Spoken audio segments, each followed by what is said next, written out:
Hi, I'm Omar and I'm a programmer. Today I'm going to show you how to get your icon on top next to the URL or the tabs instead of the default icon. Now this icon is called a fav icon, standing for favorite icon, of course. In the past, what you would have to do is just include in the same folder a file called favicon.ico or favicon.gif or anything you want.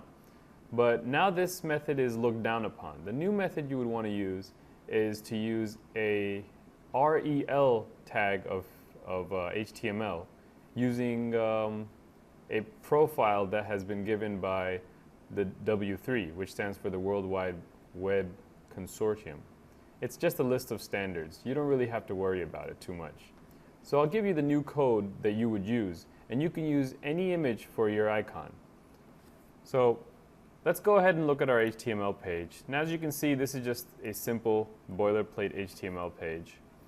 And the way you do this is you want to replace the head tag, or rather add to the head tag, a profile. And the profile you'd most likely want to use is the W3 profile right here. After you've done that, you can use the rel element by linking to it like so.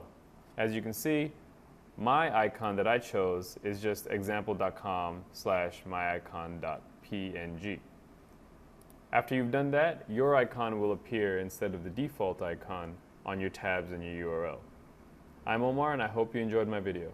Have a good day.